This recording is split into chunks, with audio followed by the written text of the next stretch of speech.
Vamos a cambiar radicalmente de tema y vamos a hablar de los patinetes eléctricos. Hemos oído hablar de ellos muchos más por los problemas que ocasionan que por las ventajas. Y hoy queríamos saber cómo se va a regular, porque en este sentido va a haber cambios. Lo abordamos con Paqui Barrero. Buenos días. Buenos días, Eva. ¿Qué tal? Bueno, muchas felicidades. Muchas gracias. Acabas de venir con 2 premios, ¿no?, de 2 compañías aseguradoras. Sí, acabamos de recibirlo y todavía no me ha dado tiempo ni a aterrizar. Bueno, el premio ha sido a la trayectoria, ¿no?, a todo este tiempo que habéis desempeñado vuestra labor, y especialmente la COVID-19, ¿no? Sí, desde la COVID-19 hasta la fecha de ahora, pues las acciones que hemos acometido para acercarnos al cliente, ayudarle y, bueno, estar cuando se tiene que estar. Bueno, pues muchas felicidades y bueno, todavía queda mucho por delante. Queda mucho. Queda muchísimo. Por hacer. Bueno, vamos a hablar de estos patinetes eléctricos, y hemos elegido el tema porque, bueno, es constante en los medios de comunicación el bombardeo, ¿no?, que hay, y bueno, todos los daños que ocasionan, y bueno, hasta fracturas, incluso alguna muerte también. También, bueno, es muy importante, hay 3 puntos determinantes para elegir este tema. Pepe Navarro, que es el director general de la Dirección General de Tráfico, en un debate sobre los nuevos retos sobre movilidad y seguridad vial, pues ya determinó que querían agendarse, o se agendaron, el que sean obligatorios los seguros a los vehículos de movilidad personal.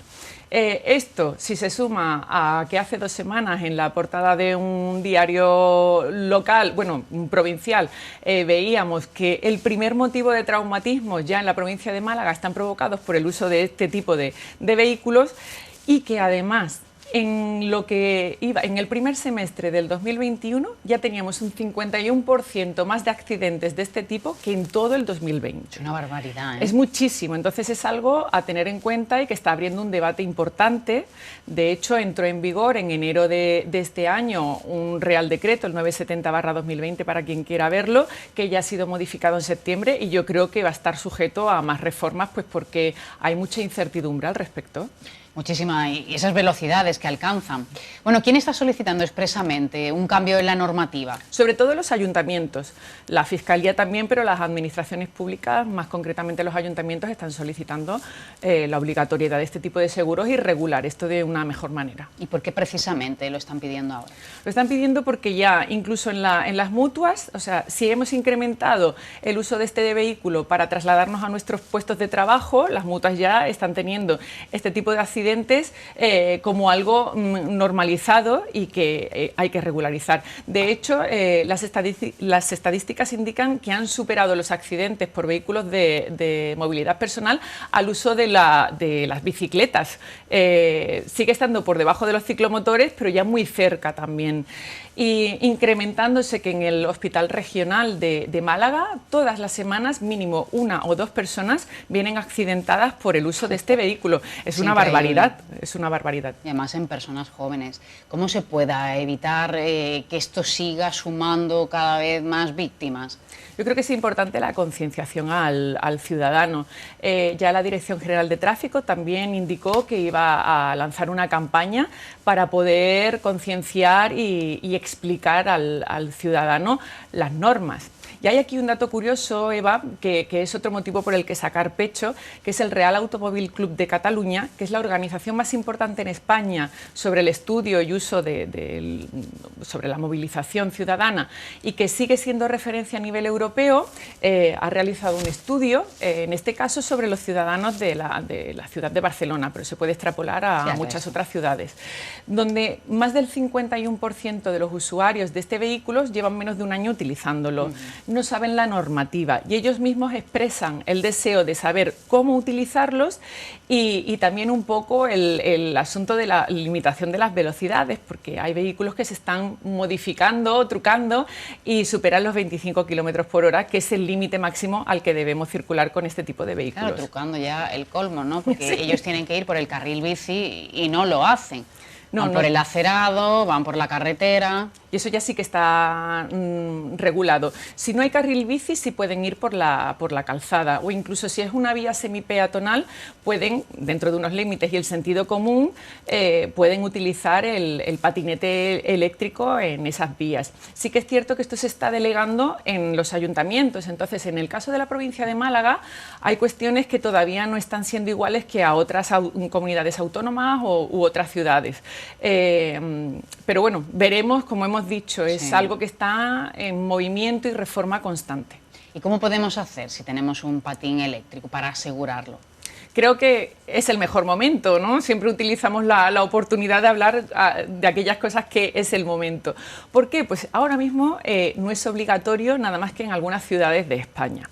Al no ser obligatorio, los precios son muy asequibles. Estamos hablando de 20 euros al año por tener cobertura de nuestro patinete eléctrico para daños a terceros. Claro, porque muy pocos lo tienen. Es muy poco el que tiene asegurado el patinete. Luego estoy segura que en cuanto empiece a darse cobertura a los siniestros y sea algo extensivo y obligatorio, no va a costar 20 euros al año.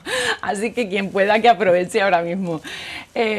Solamente con el modelo, la marca, la velocidad que alcanza el patinete y las medidas podemos asegurarlo, porque aquí es el modo de catalogar el tipo de vehículo que tenemos en nuestras manos. Claro, y según luego lo que te pueda ocurrir, ¿no? Todas las prestaciones y garantías que tengas. ¿Qué consecuencias va a tener este cambio de normativa? Yo creo que son positivas, porque ahora mismo si alguien tiene un accidente con el patinete y causa un daño material o personal a cualquier persona que está circulando en otro vehículo o andando, porque se producen muchos atropellos, si esa persona no tiene garantía para pagarte, para indemnizarte, nos encontramos ante un problema y al final acaba en un juzgado, con lo que yo creo que los juzgados tendrían que estar para otro tipo de cuestiones. Y bueno, el tener la garantía de que me van a indemnizar, porque las lesiones pues son dolosas, son lesiones traumáticas que no se curan en muchas ocasiones en 2 días.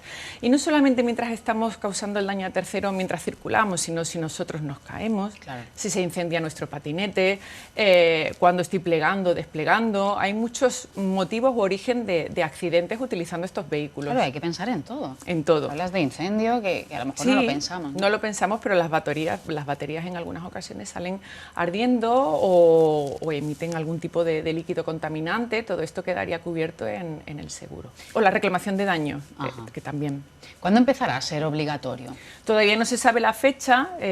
Hay fechas que se especula como para principios de año, pero todavía no es seguro, no hay nada determinado. Sí, pero seguramente, ¿no?, se llevará a cabo. ¿Habrá que pagar también impuesto de circulación, como en el resto de vehículos? Por el momento no es obligatorio, nada más que la subida del incremento de la luz para cargarlo, ¿no? Pero se prevé también que será obligatorio, por el uso de, además se utiliza muchas veces en zonas que no están habilitadas para ello, estropeando pues el suelo, escalones o se hacen muchas locuras con estos patinetes. Bueno, demasiadas, ¿no? Solo se puede circular, en teoría, por el carril bici. Si no hay, es cierto que tenemos que buscar otra alternativa, pero en calles peatonales ¿se puede ir, se puede circular? Se puede circular, no es necesario bajar del patín, siempre y cuando vayamos a una velocidad prudente. No se determina qué velocidad, sabemos que el máximo son 25 km por hora, pero 25 km por hora en una vía es mucho, sí. ¿Y qué sucede si vas con el patín y chocas contra un vehículo, contra un coche? Pues aquí interviene, estamos acostumbrados a cumplimentar el parte de siniestro en vehículos, pues básicamente tenemos que recoger los mismos datos, pero en un papel normal. Los datos de la persona contra la que nos hemos chocado, el nombre completo, su DNI, su domicilio, su teléfono. Si hemos chocado contra otro vehículo, pues los datos del seguro que tiene ese vehículo, porque no olvidemos que no solamente podemos causar el daño, sino que nos pueden atropellar a nosotros y tendríamos que realizar una reclamación jurídica frente a ese tercero, que también puede ocurrir y por desgracia ocurre y suele ser más gravoso que el atropello que nosotros podamos ocasionar con un patinete a una tercera persona. Y contra el peatón de la misma manera. De la misma manera. Todos los datos, más datos tengamos mejor, y ya dar parte a nuestra aseguradora. ¿Y el seguro solo cubre daños a terceros o algo más? El seguro del patinete solo cubre los daños a terceros, la reclamación en el caso de que tengamos un siniestro a nuestro favor, digamos, y ya está. Solamente que podemos complementar este tipo de seguro con daños propios a través de un seguro de accidentes, que puede costar también unos 20 euros al año, con lo que por 40 euros al año podemos tener la cobertura frente a terceros y nuestra propia cobertura por lesiones. Bueno, veremos al final en qué queda, porque el patinete lo usan también menores de edad, con lo cual al final si tienen un accidente o pasa algún tipo de cosa, claro, ¿cómo se queda protegido pues esa persona y al que le ocurre también, ¿no? Sí, serían responsables los padres o tutores legales.